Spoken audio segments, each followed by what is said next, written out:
At this time, I would like to say a few words in this case, because I've been in it, God knows, whether I like it or not. A great deal of stress has been placed on the terrible crime of allowing this matter to become public.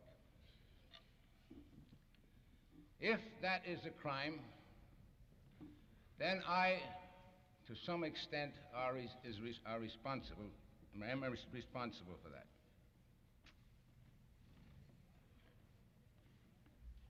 About the first day of last March, Curtis Sims came to my office.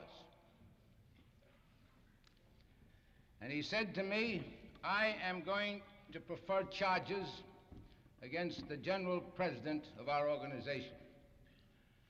Now, Curtis Sims was the secretary-treasurer of this union, not of a local union, not of a region, secretary-treasurer of the International Bakery and Confectionary Workers Union, who, like Jim Cross, was elected unanimously by a convention held in San Francisco a year ago, last October.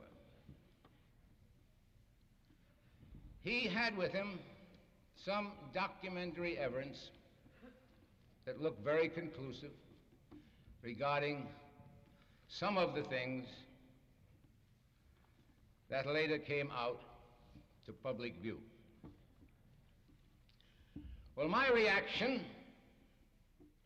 to this situation is the normal reaction, I think, of anyone in my position.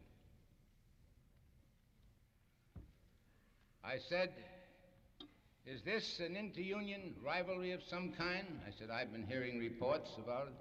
He said, yes, I suppose you could call it that, but that has nothing to do with my charges.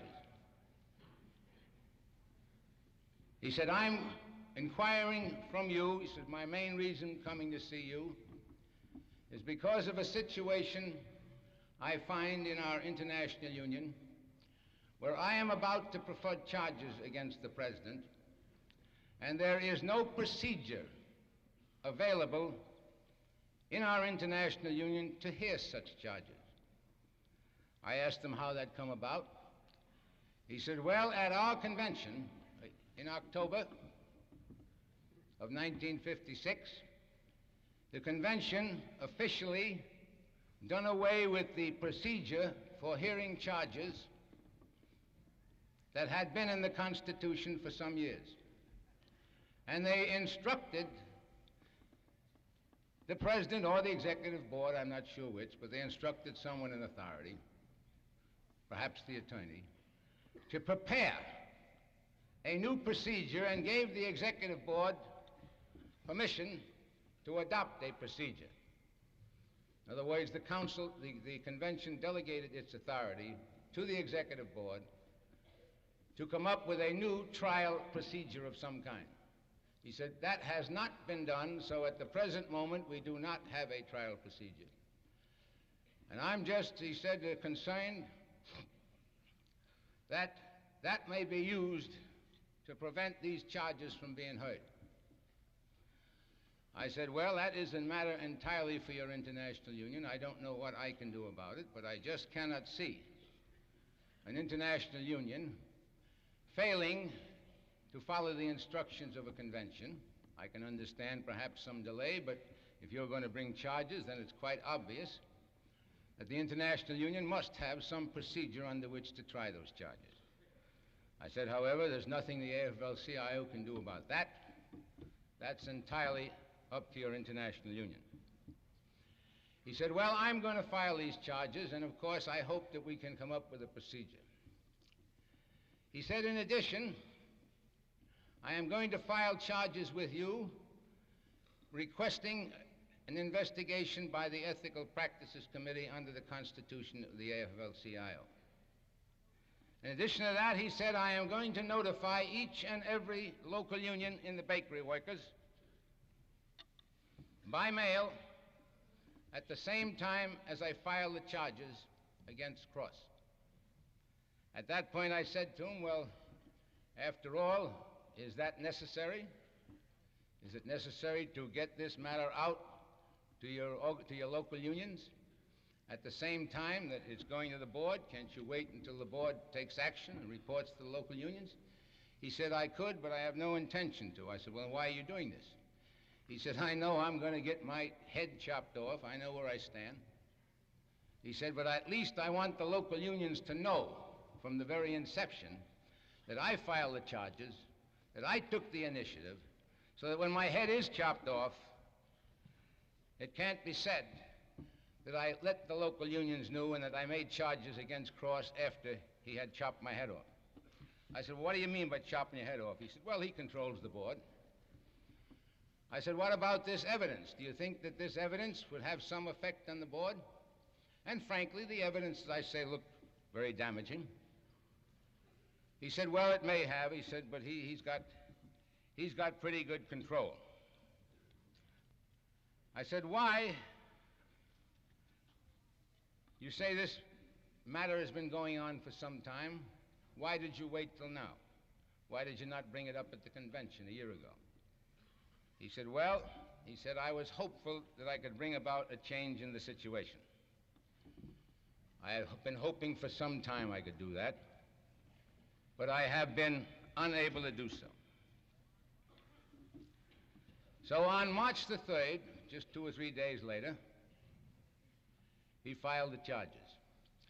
Now, perhaps I could have prevailed upon him not to make the charges public. Perhaps I could have prevailed upon him to go into some kind of a conference. But I couldn't possibly live with myself if I made that sort of a decision or made that sort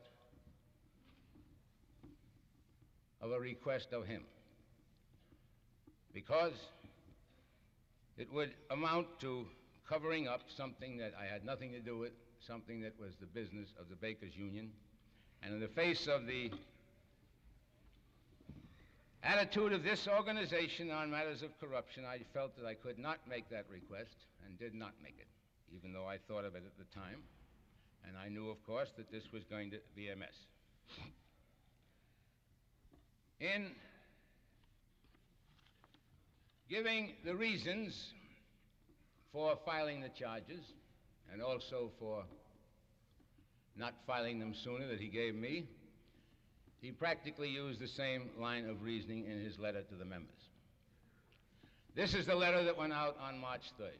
To all affiliated local unions, dear sirs and brothers, because of the profound and vital implications of the charges I have this day filed against International President James G. Cross and International Vice President George Stewart on the welfare of our organization, I have felt obliged at my own expense to furnish a copy of those charges to every local union along with this explanatory letter. As is indicated by the charges, and as will be more fully shown when the supporting evidence is brought forward, some of the transgressions with which these high officials are charged began some time ago. When I first discovered them, I was faced with a difficult dilemma that would, I am sure, have confronted any person who, like myself, had been a dedicated member for some 24 years and who has enjoyed the prestige and responsibility of international office for some 20 years. My first and overriding obligation was and has been to preserve the richly earned and splendid reputation of our union. The problem I had to resolve was whether immediate exposure of these transgressions, with its attendant publicity, would more seriously impair that reputation than the improper conduct of those two officials which had come to my attention. In the prayerful hope that the actions of these officials were the temporary excesses of persons not yet used to great power, and that their own good sense plus the cherished traditions of our union would ultimately prevail and put an end to their wrongdoing, I decided to remain silent.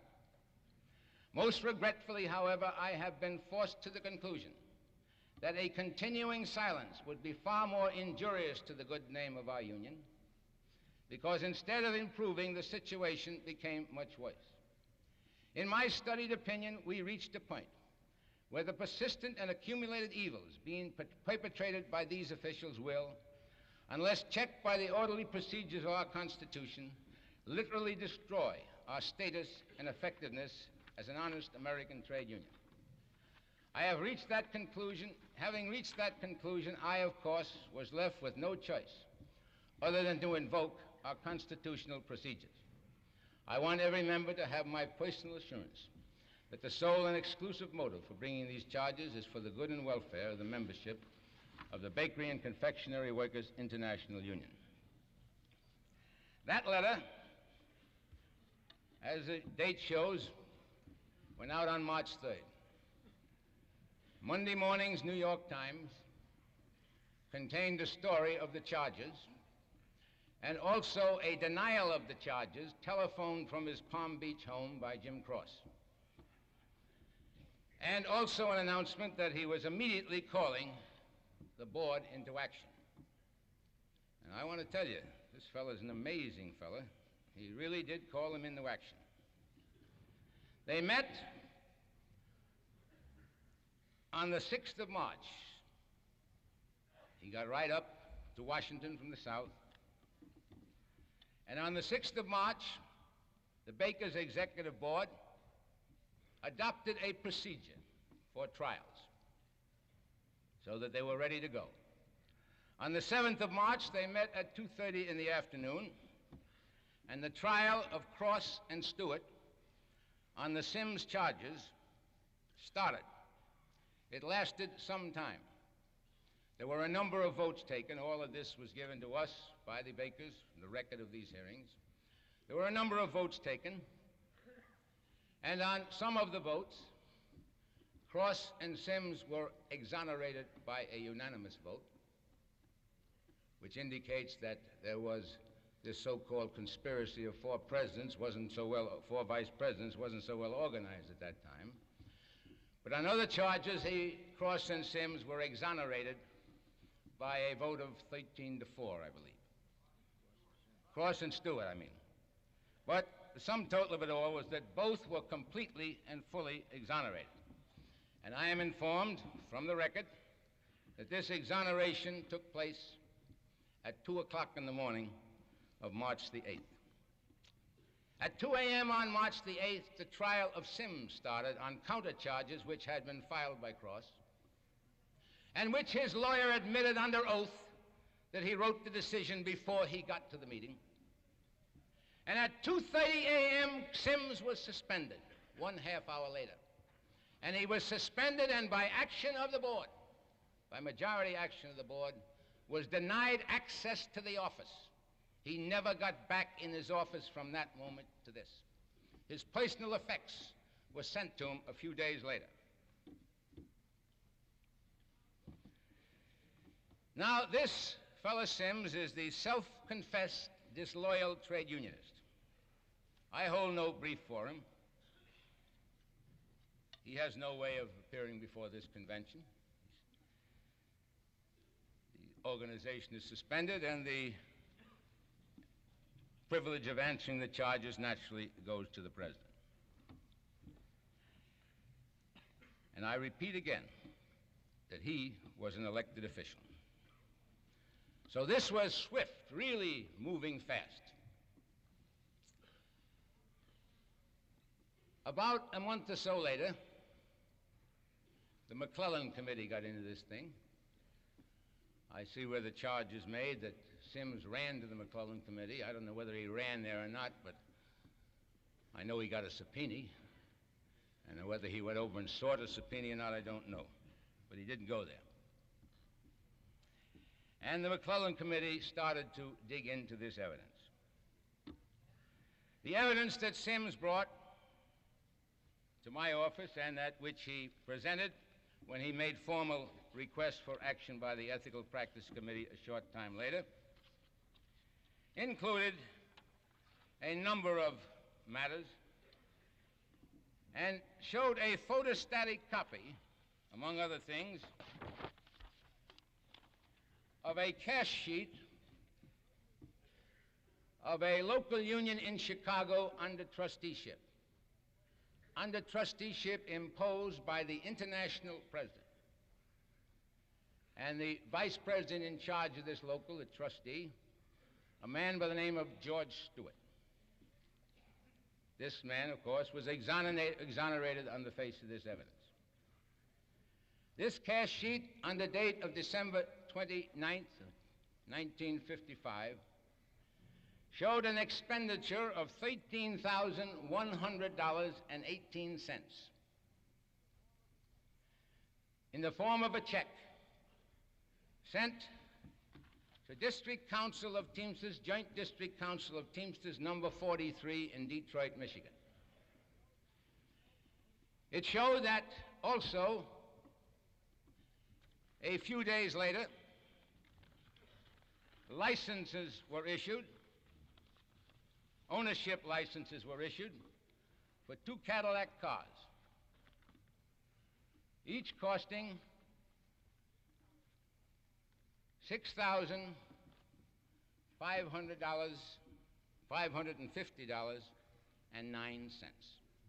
And of course, the sum total of the 2 cars was the $13,000, which was taken out of the Treasury by the trustee for organizing expenses. And these ownership license cards were made out, one to George Stewart, the other to James Cross. There was no evidence of an organizing campaign. There was no talk of a gift. There is no evidence today of a gift.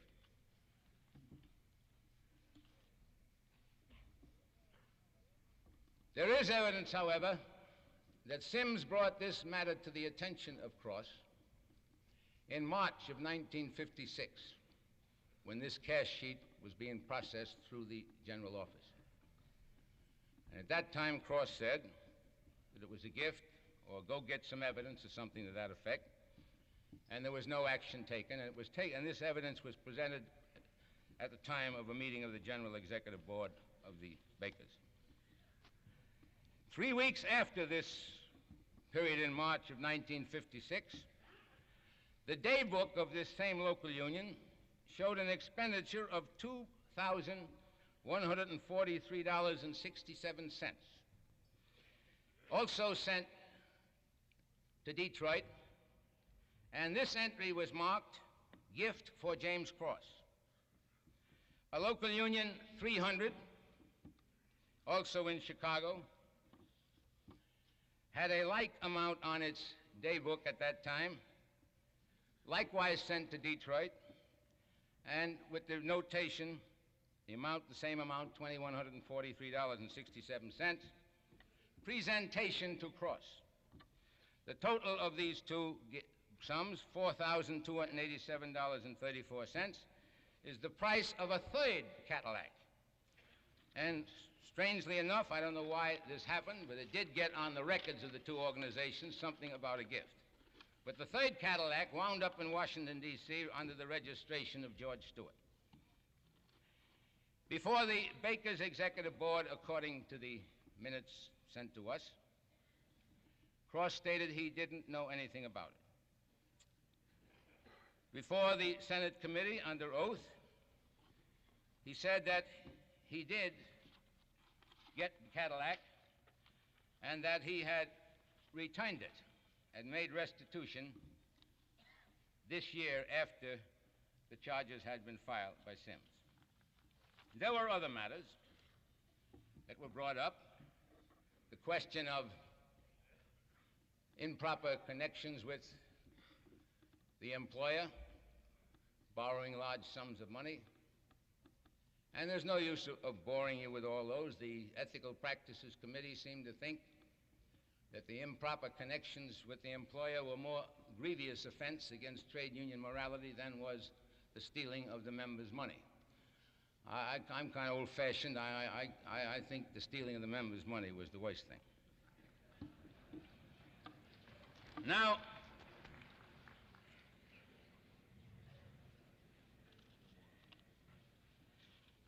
in this connection, money was taken for personal purposes from a welfare fund amount of $700 or $800, and when these charges were made, that money was promptly returned to the welfare fund by President Cross.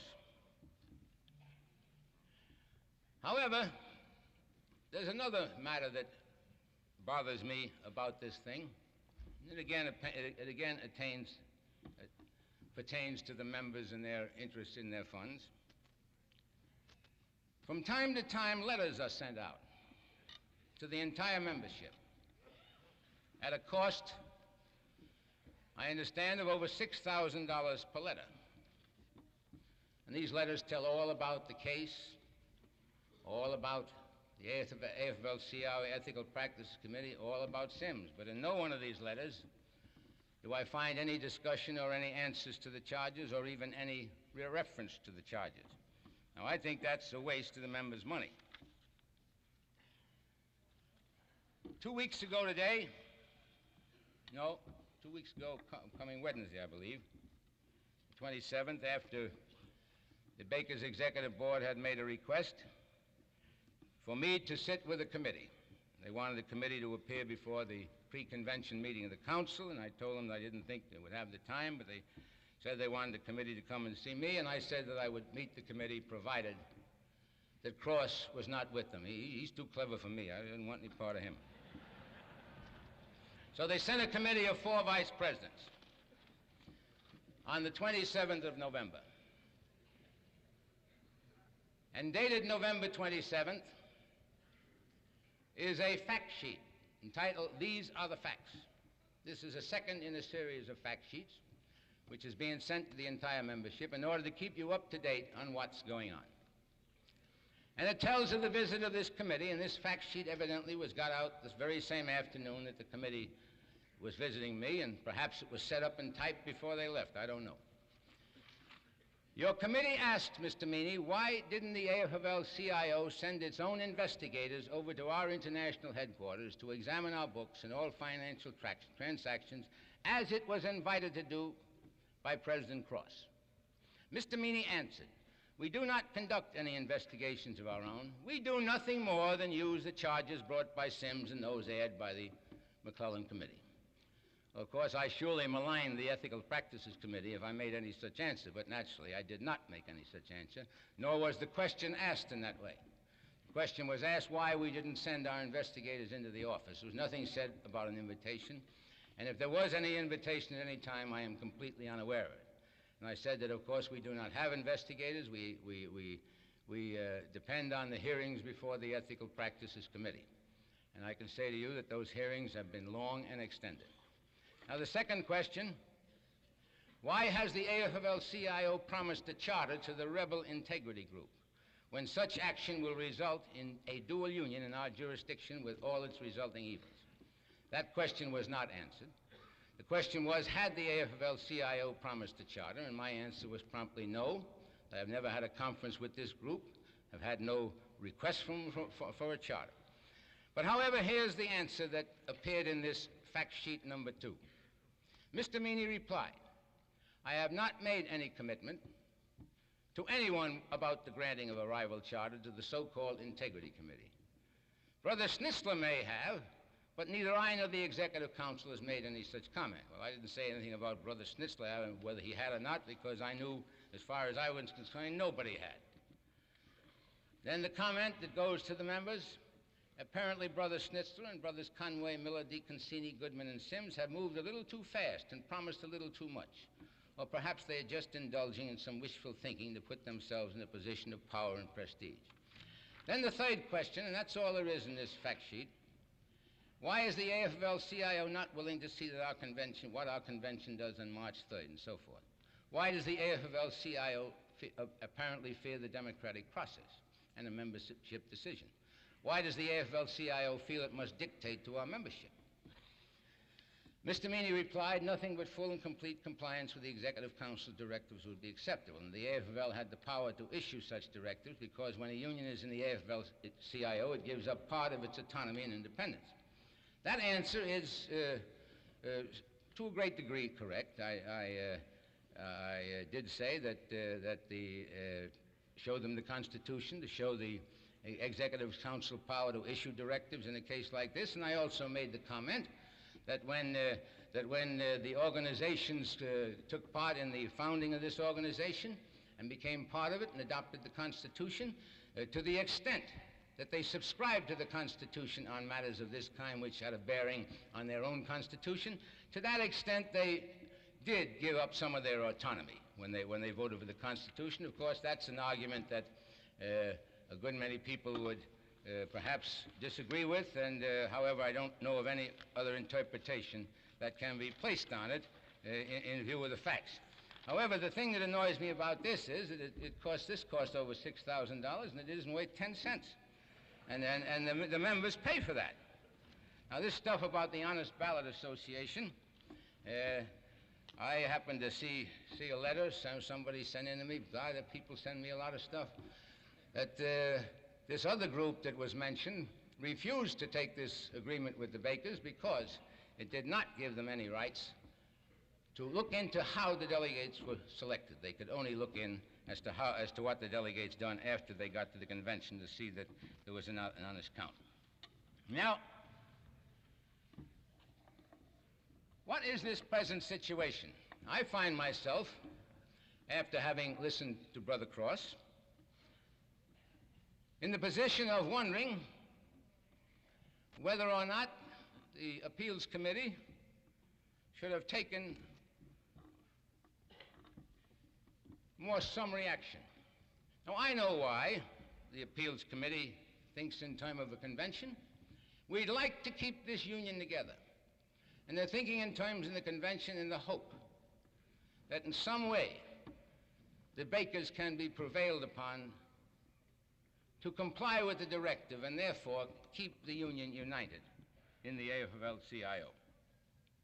However, in view of the statement made by Brother Cross today, that his board is 100% behind him, that he is going to run, and he's going to accept the position if elected, there is every evidence right at this minute that there is no intention to comply. Now, the idea of the convention was very simple, and the idea of the Executive Council saying that Sims should go back is very simple. It was quite obvious that Sims was discharged for insubordination or for making charges against the President. I asked President Cross, the Executive Council meeting on October 24th, why did he discharge Sims? He said, well, we found out, he says that he didn't keep proper supervision over George Stewart, and George Stewart was grabbing some bucks, so we discharged him.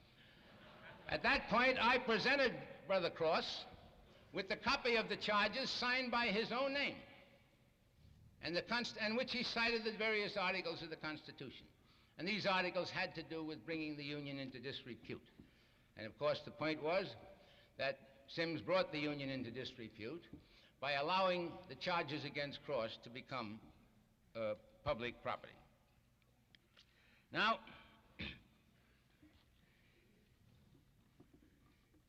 as far as Sims is concerned, the Executive Council and the Ethical Practices Committee felt this way about it.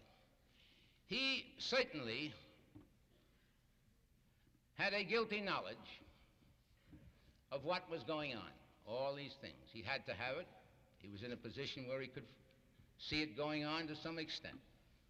He admitted he had guilty knowledge. But he said that he held back as long as he could in the hope that the condition would be rectified. Now, I don't know how you can challenge that sort of an admission. He admitted that he had guilty knowledge of this. So we felt, the council felt, that the decision of whether or not he should retain his office should be made by the members, that they should weigh his culpability for knowing of these things and not making them public sooner, or his actions in trying to rectify those mistakes by taking the action when he did.